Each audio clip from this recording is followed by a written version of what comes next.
الله إن الله بصير بالعباد أستغفر الله وأسأله التوبة لا حول ولا قوة إلا بالله العلي العظيم أعوذ بالله من الشيطان الرجيم بسم الله الرحمن الرحيم الحمد لله كما هو أحلى الحمد لله رب العالمين الصلاة والسلام على أشرف الأنبياء والمرسلين أبي القاسم محمد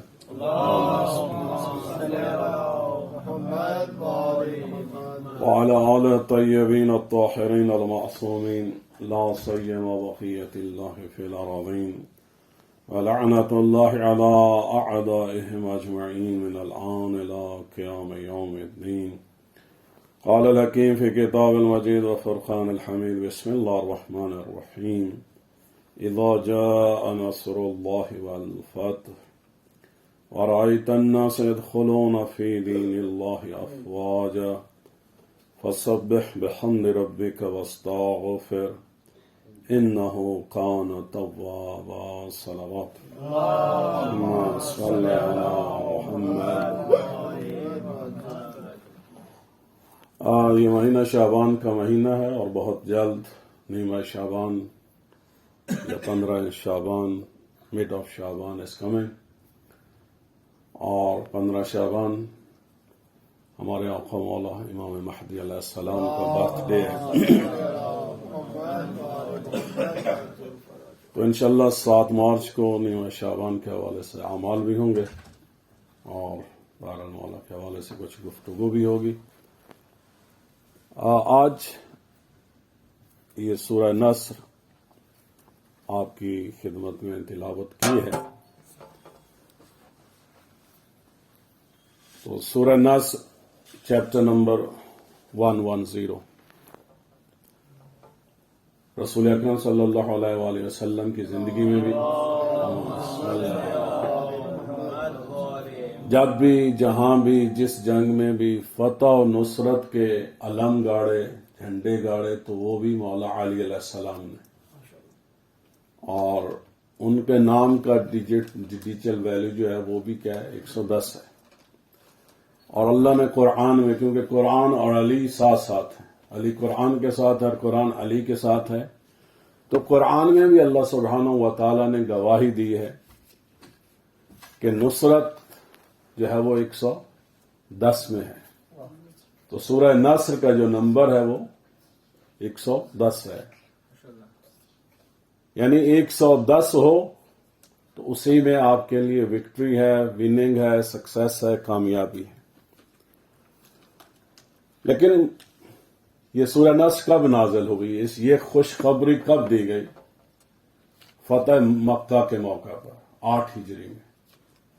اس سے پہلے رسول اللہ مولا علیہ السلام مکہ میں رہتے تھے, کفار اور مشرکین نے ظلم کیے, ہجرت کی, لیکن 8 سال کے اندر اندر اسلام اتنا پھیل گیا, اتنا طاقتور ہو گیا کہ وہ مکہ کے لوگ جنہوں نے جنگ خندق میں پورے مدینے کو گھیرا ہوا تھا, اور اس کو جنگ عذاب بھی کہتے ہیں, کہ سب لوگ آئے تھے کہ اسلام کو وہیں پہ مدینہ میں ختم کر دیں. تو نہ صرف یہ کہ اللہ کے رسول اور مسلمانوں نے اس وقت مقابلہ کیا, بلکہ 8 سال کے اندر حالات اتنے بدلے کہ مدینہ سے 10,000 کی فوج رسول اللہ لے کر مکہ آئے.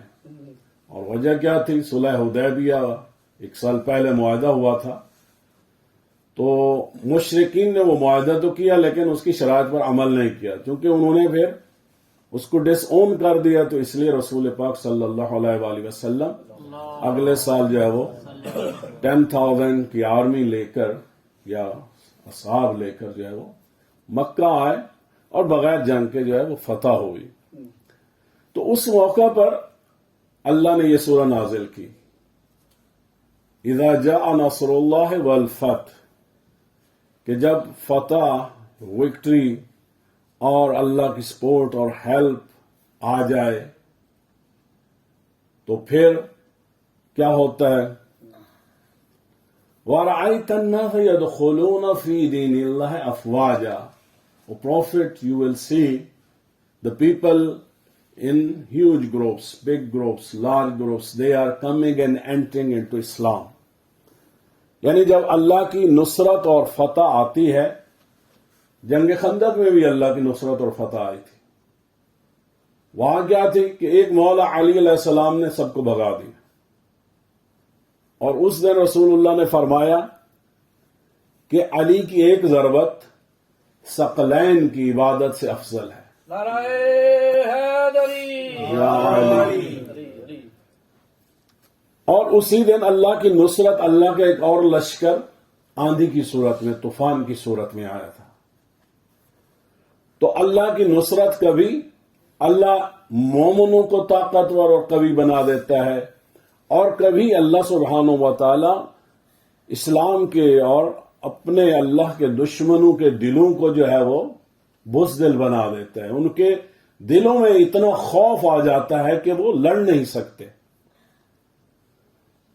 تو اللہ سبحانہ و تعالی کی مدد کی بھی ایک شرط ہے، ان تنصروا اللہ ینصرکم ویثبت اقدامکم. اگر تم ثابت قدم رہو، if you are standing and standing for a long time and facing difficulties, facing the enemies of Islam, تو اگر آپ استقامت کرتے ہیں، ثابت قدم رہتے ہیں، اللہ کی راہ پر چلتے ہیں، تو آپ اللہ کے دین کے لیے اللہ کے کام کرتے ہیں. یعنی اللہ کے کام کیا ہے؟ اللہ کی نصرت کیا ہے؟ اللہ کو خود تو کسی چیز کی ضرورت نہیں ہے، ہر چیز وہ دینے والا ہے. لیکن اللہ کیا کہتا ہے؟ ان تنصروا اللہ، جب تم اللہ کی نصرت کرو گے، یعنی اللہ والے کام کرو گے. اللہ راہ کیا ہے؟ اللہ لوگوں کو رزق دیتا ہے.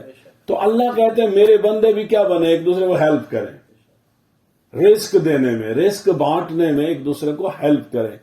اللہ شفا دیتا ہے. تو اللہ کیا چاہتا ہے؟ میرے بندے بھی جو ہے وہ ایسے نالج، ایسی میڈیسن، ایسی چیزیں سیکھیں کہ جس سے وہ میرے بندوں کی ہیلپ کر سکیں. اللہ خود حق ہے. اللہ چاہتا ہے کہ لوگ، میری مخلوق، جہنم کی ایندھن سے، آگ سے بچ جائیں اور حق کے راستے پر چلیں. اب ظاہر ہے کہ اللہ کے جو دشمن ہے، یا انسانوں کے جو دشمن ہے، وہ چاہتے ہیں کہ لوگوں کو صراط مستقیم سے، حق سے ہٹا دیں. کوئی ادھر کھینچے گا، کوئی ادھر کھینچے گا، کوئی رشتہ داری کی بات کرے گا، کوئی تھریٹ دے گا، کوئی بریڈ ہوگی. مختلف آفرز ہوتے ہیں، اٹریکشن ہوتی ہیں شیطان کے اور شیطان کے ماننے والوں کی. تو اس صورت میں کیا ہے؟ اللہ یہ چاہتا ہے کہ اللہ کے بندوں کو اس رائٹ پاتھ پر، حق پر جو ہے وہ رکھیں، جو حق کے راستے پر چلانے کے لیے لوگوں کو دعوت دیتے. اس لیے ہمارے اوپر امر بالمعروف نہی عن المنکر واجب ہے کہ لوگوں کو اچھی بات کی تعلیم دیں اور برے کاموں سے روکیں. یہ واجب ہے. تو یہ واجب کیا کرتا ہے؟ اللہ کا کام کرتا ہے. اللہ بھی یہی چاہتا ہے کہ لوگوں کو ہدایت کے راستے پر، حق کے راستے پر رکھے. تو ہم اگر وہی کام کرتے ہیں تو اس کا مطلب ہم اللہ کی نصرت کرتے ہیں. اب اللہ کیا کہتا ہے کہ جب تم مومن بنو گے، نیک کام کرو گے، نصرت کرو گے، ایک دوسرے کی ہیلپ کرو گے، کوآپریٹ کرو گے، سپورٹ کرو گے، تو تمہارے دشمن بھی ہوں گے، تمہیں مشکلات بھی آئیں گی. بعض اوقات یہ ہے کہ مثلا جیسے سورہ حالتا میں ہے، مثلا مولا علی، بی بی فاطمہ، حسن و حسین سب نے جو ہے روزے رکھے. اب جب افطار کا ٹائم آیا تو سائل آ جاتا ہے، کبھی یتیم آ جاتا ہے، کبھی مسکین آ جاتا ہے، کبھی قیدی آ جاتا ہے. تو اب انہوں نے کیا کیا؟ انفاق کیا ہے، چیریٹی کی ہے، لیکن اپنے آپ کو بھی تو مشکل میں ڈالا ہے نا. یعنی وہ جو مثلا 24 گھنٹے، پھر 48 آور، پھر 72 آور بغیر کھائے پیے، بغیر کھائے آپ کیسے سروائیو کرتے ہیں؟ ڈیفیکلٹ ہوتا ہے. لیکن عین اس وقت جب آپ کھانے لگے اور کوئی سپورٹ کے لیے، ہیلپ کے لیے، مدد کے لیے کہتا ہے، تو اس وقت پرائرٹی کیا ہے؟ اگر اللہ ہماری ٹاپ پرائرٹی ہے تو اللہ کی کوئی مخلوق، اللہ کا کوئی بندہ جب مجھ سے سپورٹ مانگ رہا ہے، ہیلپ مانگ رہا ہے، تو پھر میں اپنے کی بجائے، اپنی ضرورت کی بجائے، اپنی مشکل کی بجائے دوسروں کو ترجیح دوں. اللہ یہاں پر یہ کہتا ہے کہ اگر ان تنصروا اللہ ینصرکم، اگر تم میری مدد کرو گے تو پھر میں تمہاری مدد کروں گا. اگر تم یعنی میرے بندوں کی، میری مخلوق کی ہیلپ کرو گے تو میں تمہاری ہیلپ کروں گا. دین میں بھی یہی ہے، جہاد میں بھی یہی ہے، اخلاق میں بھی یہی ہے، صدقہ و خیرات و چیریٹی میں بھی یہی چیز ہے کہ ہم اللہ کی مخلوق کو پرائورٹی دیں اپنی ذات پر، اپنی اولاد پر۔ ایسا نہیں ہے کہ اپنی ذات کو بھی بھول جائیں، اولاد کو بھی بھول جائیں، نہیں، ان پر بھی توجہ دیں۔ لیکن اگر کسی وقت ایسا ہو کہ صرف یہ ہے کہ کوئی سائل آیا ہے اور اس کو دیں گے تو خود نہیں کھا سکتے، تب بھی وہی ہمارا امتحان ہے کہ ہم پرائورٹی کس کو دیتے ہیں۔ لیکن جو اللہ کو پرائورٹی دیتے ہیں، جو اسلام کو پرائورٹی دیتے ہیں، جو کلیکٹیو ریسپانسبلٹیز کو پرائورٹی دیتے ہیں، صلوات پڑھیں۔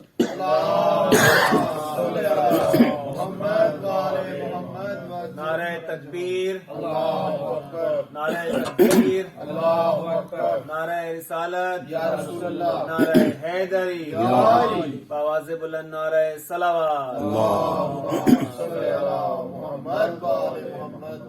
تو یہاں سورہ نصر میں بھی اللہ کیا فرماتا ہے کہ اللہ کی نصرت اور فتح تمہیں ملے گی، تم دیکھو گے، بہت قریب ہے۔ اور پھر جب اللہ کی نصرت آتی ہے تو پھر بڑے بڑے کام آسانی سے ہو جاتے ہیں، بڑی بڑی مشکلات آسانی سے مٹ جاتی ہیں، ٹل جاتی ہیں۔ لیکن جب بھی تمہیں اللہ کی نصرت اور مدد بہت مواقع پر، کچھ چیزیں تو ایسی ہیں نا ہم فار گرانٹیڈ لیتے ہیں، مثلا ہم آکسیجن یوز کرتے ہیں، اگر آکسیجن ہو مر جائیں فوراً، لیکن ہم فار گرانٹیڈ لیتے ہیں، کبھی احساس ہی نہیں ہوا کہ یہ بھی ایک نعمت ہے جس کی وجہ سے ہم زندہ ہیں، اور کون دے رہا ہے؟ اللہ دے رہا ہے۔ تو بہت ساری چیزیں اللہ سبحانہ و تعالی نے ہمیں عطا کری ہیں، نصرت کی ہے، مدد کی ہے، یعنی یہ بھی ایک نصرت ہے۔ اللہ نے ہمارے لیے پلینٹی آف آکسیجن فراہم کی ہے۔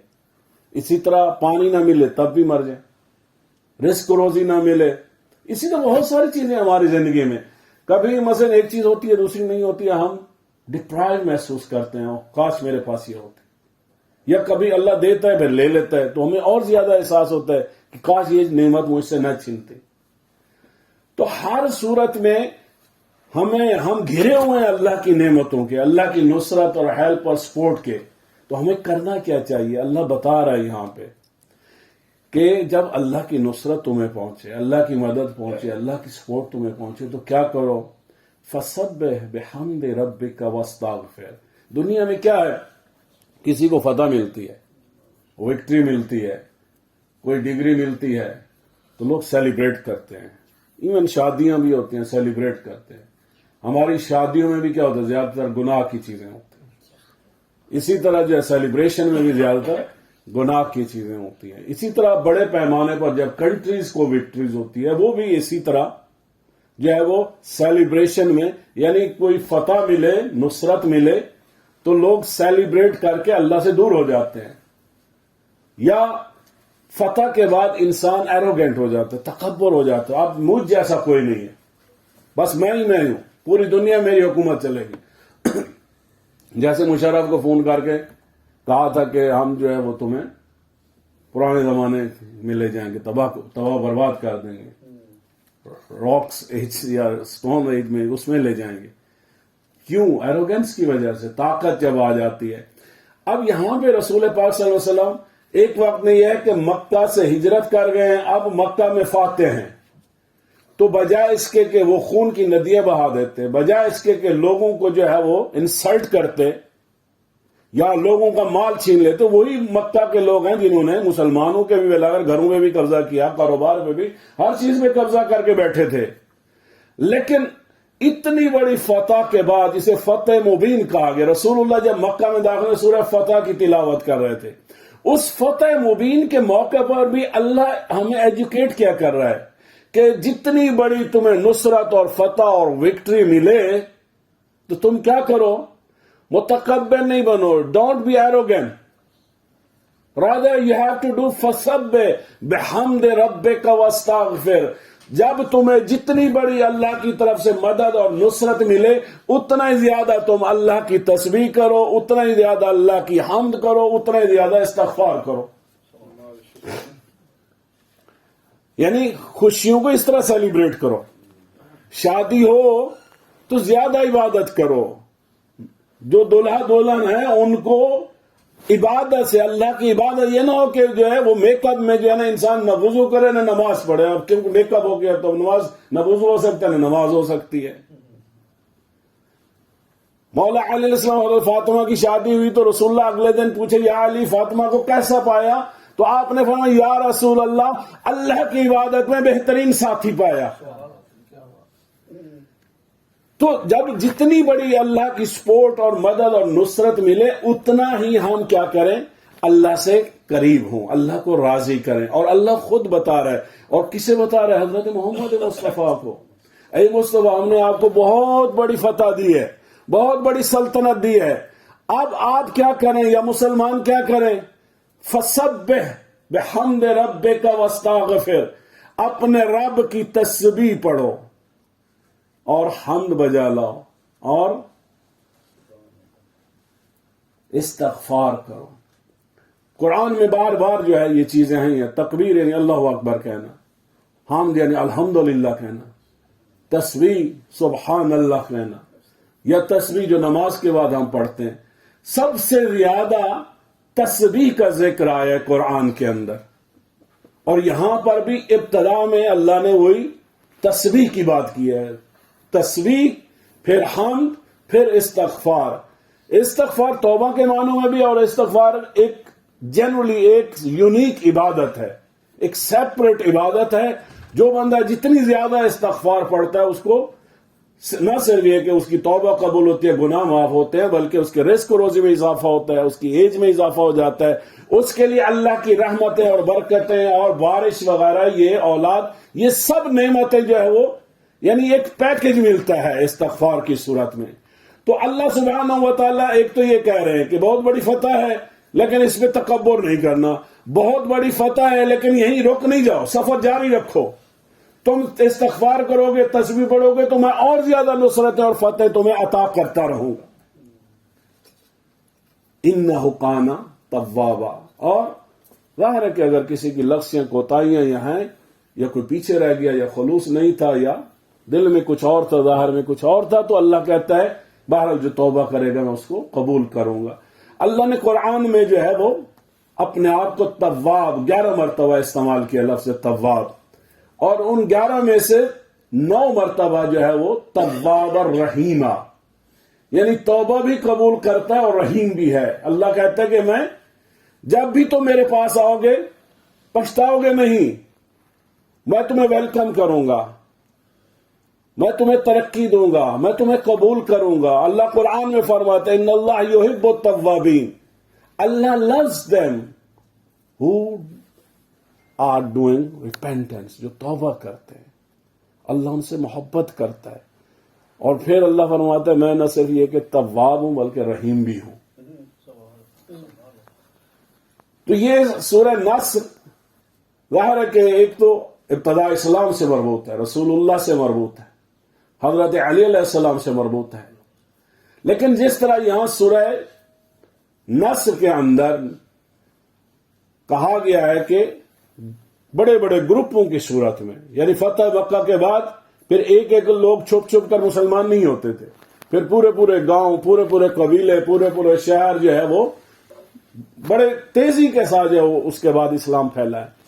تو جیسے وہاں پر اسلام پھیلا ہے، امام مہدی علیہ السلام کے لیے یہی کہا جاتا ہے کہ جب مولا کا ظہور ہوگا تو اس وقت بھی جس طرح اللہ نے وہاں فرمایا ہے کہ گروپوں کی صورت میں بڑی بڑی تعداد میں لوگ اسلام میں داخل ہوں گے، تو امام مہدی علیہ السلام کے زمانے میں بھی اسی طرح لوگ بڑی تعداد میں، میجورٹی میں، بڑے بڑی گروپس کی صورت میں جو ہے، یا کنٹریز یا پورے پورے سٹیز جو ہے، یا پورے گروہ یا پورے فرقے جو ہے وہ اسلام میں داخل ہوں گے.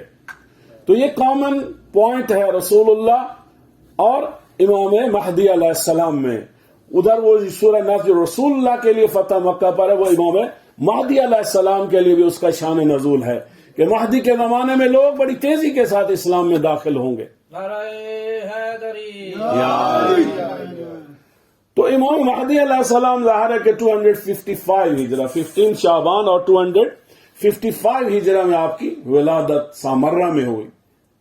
اور 5 سال کے جب آپ ہوئے تو امام حسن عسکری السلام کی شہادت، اور اس کے بعد آپ کی غیبت یعنی غیبت صغرا شارٹ اکلٹیشن جو ہے وہ شروع ہو گئی، اور اس کا پیریڈ ہے 69 ایئرس۔ اس میں آپ کے 4 ڈپٹی یا 4 نائب تھے۔ پہلے جو ہے عثمان بن سعید ہیں۔ 2 ہستیاں ہیں، شخصیتیں ہیں جن کی بہت زیادہ فضیلت ہے۔ ایک تو حضرت حکیمہ خاتون، یہ بی بی حکیمہ خاتون جو کہ خود سامرا میں جو حرم ہے وہاں پہ دفن ہے، امام محمد تقی علیہ السلام کی بیٹی ہیں، امام علی نقی علیہ السلام کی بہن ہے، امام حسن عسکری علیہ السلام کی پھوپھی ہیں، اور امام مہدی علیہ السلام کی دادی ہیں۔ 4 اماموں کے ساتھ اس بی بی نے وقت گزارا ہے۔ بہت نیک تھی، بہت پائے کی عالمہ تھی، لیکن 4 اماموں کے ساتھ جو ہے وہ آپ کو وقت گزارنے کا موقع ملا ہے۔ عین اسی طرح امام مہدی علیہ السلام کے جو پہلے نائب ہیں عثمان بن سعید، 11 سال انہوں نے گزارے ہیں امام محمد تقی علیہ السلام کے ساتھ۔ امام محمد تقی علیہ السلام کے صحابی اور ساتھی ہیں اور شاگرد ہیں، پھر امام علی نقی علیہ السلام کے ساتھ رہے ہیں، پھر امام حسن عسکری علیہ السلام کے ساتھ رہے ہیں، اور پھر امام مہدی علیہ السلام نے ان کو اپنا پہلا نائب بنایا ہے۔ اور نائب بننے کے بعد 69 ایئرس یا 70 ایئرس سمجھ لیں، 69 ایئرس یہ غیبت صغرا کا زمانہ ہے۔ ڈپٹی یا وکیل یا ریپریزنٹیٹو۔ تو 69 ایئرز میں سے 35 ایئرز لیڈ کرتے رہے ہیں مومنین کو، مسلمانوں کو، امام زمان علیہ السلام کے نائب بن کر عثمان بن سعید 35 ایئرز، یعنی اس 69 میں سے 35 half of the 69 one person was leading۔ تو کتنا لرنڈ پرسن ہوگا، کتنا عالم، کتنا متقی، کتنا ائمہ طہار علیہ السلام کا اعتماد اور ٹرسٹ ہے اس پر، اور پھر اس کی کنٹینیوٹی دیکھیں۔ مثلا ظاہر ہے کہ امام محمد تقی علیہ السلام، امام علی نقی علیہ السلام، امام حسن عسکری علیہ السلام، امام زمان علیہ السلام، پھر امام زمان علیہ السلام بھی جب اپوائنٹ کرتے ہیں تو 35 سال تک مسلسل جو ہے وہ ان کی نیابت کا زمانہ ہے، اور اس کے بعد ان کے بیٹے ہیں، اور ان کا نام جو ہے وہ محمد بن عثمان، یہ 10 سال کے لیے پھر نائب رہتے ہیں۔ اس کے بعد حسین بن روح، یہ 12 سال جو ہے بعد میں نائب رہتے ہیں، تیسرے نائب ہیں، اور چوتھے نائب جو ہے وہ علی بن محمد سمری سامرا کے تھے، تو وہ ان کی مدت تھوڑی ہے، 3 سال کی ہے، اور ان کی وفات سے 6 دن پہلے امام علیہ السلام ان کو خط لکھتے ہیں یا اس کو بتا دیتے ہیں کہ 6 دن کے بعد آپ اس دنیا سے رخصت ہو جائیں گے، آپ کی موت آ جائے گی، تو آپ اپنی تیاری کر لو، اور ساتھ میں لوگوں کو بتا دو کہ آپ کے بعد امام علیہ السلام کسی کو اپوائنٹ نہیں کریں گے۔ ابھی تک جو ان کے نائب تھے، جو ان کے ریپریزنٹیٹو تھے، جو ان کے بہاف پہ لوگوں کو گائیڈ کر رہے تھے، یا ان سے خمس لیتے تھے یا مال لیتے تھے، یا پھر ان کے خطوط کا جواب دیتے تھے یا سوالوں کا جواب دیتے تھے، لوگ آ کے اس نائب کے پاس ہر چیز کے لیے رجوع کرتے تھے، اور نائب امام علیہ السلام کے پاس، یعنی درمیان میں ایک میڈیم آ گیا تھا۔ اس سے پہلے امام براہ راست جو ہے وہ جہاں ہوتے تھے وہاں براہ راست بات کرتے تھے، جس شہر میں نہیں ہوتے تھے وہاں بھی اس وقت بھی ان کے نائبین ہوتے تھے، وکیل ہوتے تھے مختلف شہروں میں۔ لیکن امام زمان علیہ السلام کی غیبت کے بعد جب غیبت صغرا اور کبرا میں یہی فرق ہے، شارٹ اکلٹیشن اور میجر اکلٹیشن میں یہی فرق ہے کہ 69 ایئرس امام علیہ السلام اپنے ریپریزنٹیٹیو بھی اپوائنٹ کر رہے تھے، اور خود جو ہے وہ رابطے میں تھے براہ راست۔ لیکن 329 ہجرہ کے بعد ان 4 ڈپٹیز کے بعد پھر امام علیہ السلام نے اپنے لاسٹ ریپریزنٹیٹیو سے کہا کہ 6 دن کے بعد تمہاری موت ہو جائے گی، لوگوں کو بتا دو، مومنین کو بتا دو، اس کے بعد کوئی اپوائنٹمنٹ نہیں ہے۔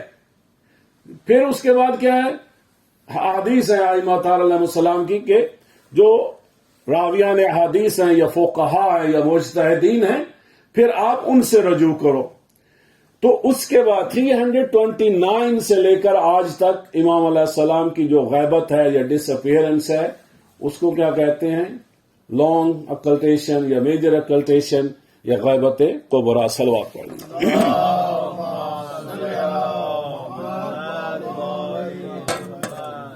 ایک مرتبہ پھر صلوات پڑھ لیں۔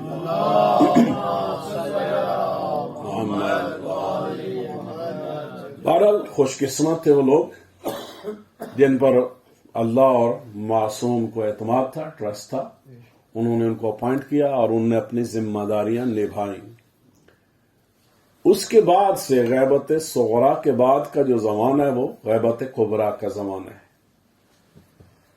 تو آج جو تھوڑی سی گفتگو ہے کہ عالم ربانی جو کہ غیبت صغریٰ کے بعد ہے، اور ان کا جو مشہور نام ہے وہ ہے شیخ مفید علیہ رحمہ۔ شیخ مفید ان کا، مفید یعنی فائدہ پہنچانے والا، یہ ان کا نام نہیں ہے، مشہور ہو گئے تھے کیونکہ ان سے سب لوگ، حکومت والے بھی، سنی بھی، شیعہ بھی، سب لوگ جو ہے ان کے علم سے، ان کے تقوی سے، اخلاق سے، ان کی ایڈوائس سے، ہدایت سے فائدہ اٹھاتے تھے۔ شیخ مفید، ان کا نام ہے محمد بن نعمان، محمد بن نعمان، اور یہ آلموسٹ 30 to 40 مائلز جو بغداد سے باہر جو ہے کسی گاؤں میں ان کی ولادت ہوئی، اور ان کے جو والد تھے وہ ایک ٹیچر تھے۔ تو ایک ان کا جو ہے وہ مشہور لقب بھی ہے ابن المعلم، ٹیچر کے بیٹے۔ عام طور پہ کہتے ہیں استاد کے بیٹے، یا اس طرح کی چیزیں مشہور ہو جاتی ہیں۔ تو ان کے والد صاحب چونکہ ٹیچر تھے، اور ایک گاؤں تھا جہاں اکبری، تو وہاں پہ رہتے تھے اور وہاں پہ پڑھاتے تھے، تو اس وجہ سے جو ہے ابن معلم بھی ان کو کہا جاتا ہے۔ بہرحال وہ اپنے بیٹے کو ایجوکیشن کے لیے، اس وقت بغداد ہی مرکز تھا، علماء بھی وہاں پر زیادہ تھے، تو وہاں پر لے آئے، اور ولادت جو ہے ان کی 337 ہجرہ میں، 329 سے غیبت کبریٰ شروع ہوتی ہے، 329 سے، اور ان کی ولادت ہو رہی ہے 337، تقریباً 8 سال بعد ولادت ہے۔ غیبت کبریٰ کے زمانے میں شیخ مفید علیہ رحمہ کی جو ہے ولادت ہوتی ہے۔ امام مہدی علیہ السلام، بہرحال پہلے تو 4 ڈپٹیز ہیں، ان کو آپ نے اپوائنٹ کیا، ان سے ملاقات ہوتی تھی، وہ خطوط دیتے تھے، آپ ان کے جواب دیتے تھے، کسی کو وربل جواب دیتے، کسی کو ریٹن جواب دیتے تھے۔ امام علیہ السلام کی جو ریٹن تحریریں ہمارے پاس موجود ہیں، ان کا ایک خاص نام ہے، اس کو کہتے ہیں توقیر۔ توقیر تو سنا ہے نا، تو بہرحال وہ توقیر کے آخر میں را ہے، اس میں عین ہے، توقیر مبارک کہتے ہیں امام کے جو ریٹن لیٹرز ہیں۔ زیادہ تر جو ہے وہ لوگوں نے جو سوال کیے ہیں ان کے جواب دیے ہیں امام علیہ السلام نے۔ شیخ مفید نے امام علیہ السلام کو کبھی خط نہیں لکھا۔ اچھا، دوسرا، عام طور پہ بہت سارے واقعات ہیں کہ ہم بیان کرتے ہیں، اس میں علماء بھی ہیں، اس میں عام لوگ بھی ہیں، اس میں ینگ لوگ بھی ہیں، لیڈیز بھی ہیں، جن کو امام زمان علیہ السلام کی زیارت یا ملاقات نصیب ہوئی ہے۔ اب وہ لوگ عام طور پہ کیا مختلف اعمال کرتے ہیں، ریچولز ہیں، دعائیں ہیں، اعمال ہیں، عبادت ہیں، وہ کرتے ہیں، اور ان میں سے بعض کو امام زمان علیہ السلام کی زیارت نصیب ہوتی ہے۔ شیخ مفید وہ اعمال بھی نہیں کرتے تھے جس طرح لوگ اعمال کرتے ہیں اور ان کی زیارت ہوتی ہے۔ شیخ مفید نے، مثلا ہم بھی عریضہ لکھتے ہیں، یہ بھی خط ہے مولا کو، شیخ مفید نے خود سے امام زمان علیہ السلام کو خط بھی نہیں لکھا، لیکن 3 مرتبہ امام مہدی علیہ السلام نے شیخ مفید کو خط لکھا۔ یعنی اپنے آپ کو اتنا بلند کرو کہ بجائے اس کے جو آپ کو اعمال کرنے پڑیں، آپ کو التجائیں کرنی پڑیں، کہ ہمیں ملاقات کا ٹائم دے دو، اپوائنٹمنٹ کا ٹائم دے دو، یا کچھ ہمارے لیے بھی لکھ دو، خود سے امام علیہ السلام جو ہے وہ آپ کو خط لکھے۔ اب امام علیہ السلام کے خط لکھنے میں اور جو چیز مولا نے لکھی بھی ہے اس میں پہلی بات مولا نے ٹوٹل 3 خطوط ہیں، اس میں سے 2 تو موجود ہیں، ایک جو ہے وہ بہرحال جب بغداد اجڑا ہے یا کتاب خانے جلائے گئے تھے تو اس میں بہرحال وہ ایک تیسرا خط جو ہے اس کی تحریر ایکچوئل جو ہے وہ تحریر ٹیکسٹ نہیں ہے، لیکن 3 خط جو ہے وہ لکھے گئے ہیں۔ تو ان میں مولا ایک تو شیخ مفید کو اپنے یو آر مائی برادر، اخی شیخ مفید، اب مفید بھی یہ امام علیہ السلام کا لقب دیا ہوا ہے اور ان کو بھائی کہا ہے۔ دوسری بات مولا لکھتے ہیں کہ آپ جو کام کر رہے ہیں اس کام کو جاری رکھیں اور اللہ آپ کی توفیق میں اضافہ فرمائے۔ یعنی امام علیہ السلام ان الفاظ سے لگتا ہے کہ وہ ان کے کام سے خوش ہیں، کام سے خوش ہیں۔ بہت سارے لوگ خوش نہیں بھی ہوں گے، حتیٰ کہ اسی وقت بغداد مثلا ظاہر حکومت بھی اس وقت بنو عباس کی تھی اور سنی بھی بہت سارے تھے، اور بنو عباس کے زمانے میں یہ جو 4 سنیوں کی فقہ ہیں اس وقت رجسٹر کی گئی تھی، اور شیعوں پہ ظلم تھا اور بہرحال شیعہ اس وقت شیعوں نے رجسٹر نہیں کرایا، اسی وجہ سے وہ صرف 4 ہی فقہ مشہور ہو گئی ہیں۔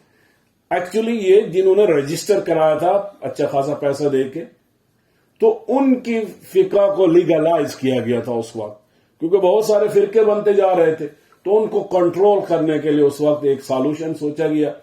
تو 4 سنیوں نے جو ہے مختلف لوگ تھے انہوں نے اپنی فقہ کو رجسٹر کرایا۔ تو ظاہر ہے کہ بغداد میں زیادہ تر سنی تھے اور مخالف بھی تھے اہل بیت کے، یا پھر ظاہر ہے کہ شیعہ علماء کے بھی، تو ان کے بھی مخالف تھے۔ اس کے باوجود جو ہے وہ آ کے ان کے دروس میں بیٹھتے تھے، شیخ مفید کے دروس میں آ کے سنتے تھے، اعتراض کرتے تھے، جواب ملتا تھا۔ لوگ آ کے آپ سے مناظرے کرتے تھے۔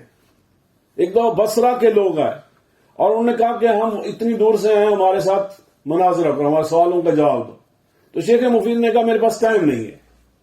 کہا ہم نے واپس بھی جانا، اتنی دور سے بھی آئے تو ایسے تو ہم نہیں جائیں گے۔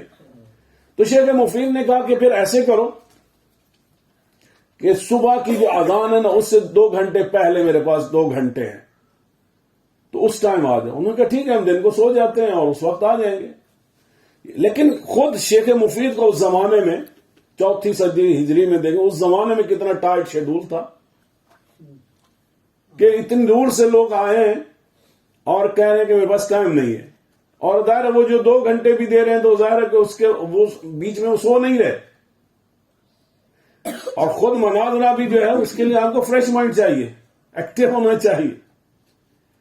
لیکن ظاہر ہے کہ پبلک کی ڈیمانڈ کے اوپر یا پبلک کے مسائل کے حوالے سے، یعنی جب ان کا انتقال ہوتا ہے نا تو بعض سنیوں نے اپنے گھروں میں دیگیں پکائیں، بعض نے کہا کہ اچھا ہوا اس سے جان چھوٹی۔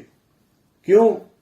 کہ وہ علم کا اتنا بڑا سمندر اور مینار تھے کہ اس کے مقابلے میں کوئی نہیں ٹھہرتا تھا، لیکن اس کے ساتھ ان کی زندگی بہت سادہ تھی۔ وہی سنی لکھتے ہیں کہ شیخ مفید کے بادشاہوں کے ساتھ تعلقات بھی تھے، بڑے بڑے لوگوں کے امیروں کے ساتھ بھی آنا جانا تھا، بہت بڑے عالم بھی تھے، لیکن ان کا لباس ہمیشہ کھدر کا لباس ہوتا تھا، بہت سادہ لباس، اور یہ بھی نہیں ہے کہ کوئی 1-2 دفعہ، بلکہ جب بھی جہاں بھی دیکھو وہ ایک ہی قسم کا لباس تھا۔ تو اس لیے امام علیہ السلام نے ان خطوط میں بھی ان کی ان صفات کا ذکر کیا ہے۔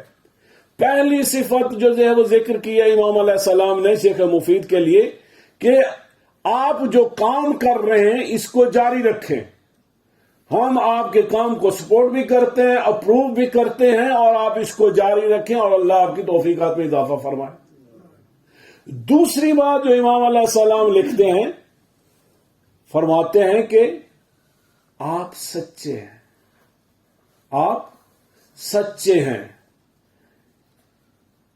یعنی جس کی تائید خود امام کر رہے ہیں، کہتے ہیں کہ آپ سچے ہیں، تیسری بات جس کے لیے میں نے سورہ نصر پڑھی، اور امام زمان علیہ السلام کے وقت میں بھی جوک در جوک لوگ اسلام میں داخل ہوں گے، تو شیخ مفید کے زمانے میں بھی لوگ گروہ در گروہ شیعت میں یا حقیقی اسلام میں داخل ہو رہے تھے. اور وہ کیسے تھا؟ مولا علی علیہ السلام نے بتایا کہ رسول پاک صلی اللہ علیہ وآلہ وسلم نے پہلے اپنے آپ کو ٹرسٹ وردی، صادق اور امین ثابت کیا، اس کے بعد لوگ کہتے تھے کہ جو محمد کہہ رہے ہیں وہ سچ ہے، یہی سچ ہے. تو عین اسی طرح شیخ مفید نے اپنی پرسنالٹی ایسی بنائی کہ لوگ ان پر ٹرسٹ کرتے تھے، اعتماد کرتے تھے، ان کو سچا مانتے تھے، اور انہوں نے اپنے اخلاق سے، اپنے علم سے، اپنی محنت سے، اپنے ایمان سے لوگوں میں جگہ بنائی. اور سوچے اس وقت، اس زمانے میں جب کمیونیکیشن وغیرہ بھی کچھ نہیں تھی، جب 413 ہجرہ میں شیخ مفید کی ڈیتھ ہوتی ہے، 80,000 لوگ اس وقت شیعہ سنی ان کے جنازے میں آئے. 80,000 لوگ اس زمانے میں اپنے پرائے سب جو ہے وہ ان کے جنازے میں آئے. اور خود امام زمانہ علیہ السلام لکھتے ہیں، شیخ مفید آپ کی وفات اہل البیت کے لیے اور ہمارے لیے بہت بڑی مصیبت. ابھی ان کے قبر اور روزہ جو ہے وہی کاظمین میں امام موسیٰ کاظم علیہ السلام کی زری کے ساتھ جو ہے وہ شیخ ابن بابویہ اور شیخ مفید دونوں کی قبر جو ہے وہ ساتھ ساتھ، اور ابن بابویہ ان کے استاد بھی ہیں. تو امام علیہ السلام ان کو بتانا چاہتے ہیں کہ شیخ مفید ہم آپ سے غافل نہیں ہیں، اور ہمارے لوگوں کو بھی بتا دو کہ ہم آپ سے غافل نہیں ہیں، آپ سے دور نہیں ہیں. ہمیں آپ کا خیال ہے، ہماری نگاہ آپ پر ہے. اگر ہمیں تمہارا خیال نہ ہوتا اور ہم تمہاری نصرت نہ کرتے تو تم لوگ تباہ و برباد ہو جاتے ہیں. اگرچہ ہم امام علیہ السلام کو ظاہر میں نہیں دیکھتے، لیکن امام علیہ السلام ہماری دعاؤں کو بھی سن رہے ہیں، ہماری باتوں کو بھی سن رہے ہیں، ہمارے اعمال کو بھی دیکھ رہے ہیں. عین اسی طرح جس طرح شیخ مفید پر ان کی نظر تھی. اور کتنی نظر تھی کہ ایک مرتبہ جو ہے وہ عورت پریگننٹ تھی تو اس کی ڈیتھ ہونے لگی. لوگ آئے شیخ مفید سے کہ وہ عورت پریگننٹ ہے، اب کیا کریں، عورت تو مر رہی ہے، بچے کا کیا کریں. تو انہوں نے کہا کہ ظاہر ہے ایسے ہی مر رہی ہے تو ابھی بچے کی ولادت نہیں تھی، اس لیے دفنا دو. تو وہ بندہ واپس جا رہا تھا کہ شیخ مفید نے یہ فتویٰ دیا کہ اس کو ظاہر ہے کہ مر رہی ہے تو بچہ بھی ظاہر ہے اس کے ساتھ دفنا دو. راستے میں گھوڑے سوار آیا اور وہ گھوڑے سوار نے کہا کہ شیخ مفید کہتے ہیں میں نے اپنا فتویٰ بدل دیا، تم ایسے کرو پہلے جا کر جو ہے وہ عورت کا پیٹ چاک کرو، اس میں سے بچہ نکال لو، اور عورت کی اگر ڈیتھ ہوتی ہے تو اس کو دفن کر دو. تو کچھ سالوں کے بعد جو ہے نا وہ اسی بچے کو لے کر جو ہے شیخ مفید کے پاس لوگ آئے شکریہ ادا کرنے، مٹھائی وغیرہ دینے. تو کہا کہ کیا ماجرا ہے، کہا آپ کے پاس فتویٰ لینے آئے تھے تو پہلے آپ نے جو ہے فتویٰ دیا کہ ماں اور بچے دونوں کو دفنا دو، تو بعد میں آپ نے قاصد بھیجا کہ بچے کو ماں کا پیٹ چاک کرو اور بچے کو نکالو، اگر زندہ ہے تو زندہ ہے، اس کا خیال رکھو. تو آپ نے چونکہ فتویٰ بدل دیا تھا اور آپ کے فتوے کی وجہ سے جو ہے نا اس بچے کو زندگی مل گئی، تو ہم آپ کا شکریہ ادا کرنے آئے. تو اس کے بعد سے شیخ مفید نے فتویٰ دینا بند کر دیا. لوگ بھی پریشان. تو پوچھا گیا کیوں؟ کہا میں نے وہ غلط فتویٰ دیا تھا، اور یہ بھی تھا کہ میں نے تو نہیں کہا تھا، کسی قاصد کو بھیجا تھا. یہ پھر کون ہے بیچ میں جس نے کہا کہ شیخ مفید نے اپنا فتویٰ بدل دیا ہے؟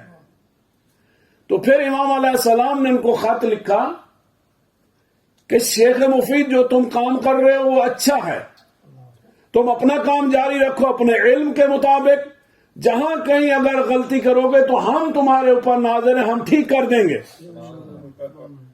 تو جس طرح امام علیہ السلام شیخ مفید پر ناظر ہیں اور ان کی غلطی کو بھی ٹھیک کر دیا، اسی طرح ہمیں یقین رکھنا چاہیے. اور ہم جب بھی زیارت پر جاتے ہیں ہمارے لیے فرق نہیں کرتا کہ رسول پاک یا امام دنیا میں ظاہر ہوں یا زندہ ہوں یا نہ ہوں.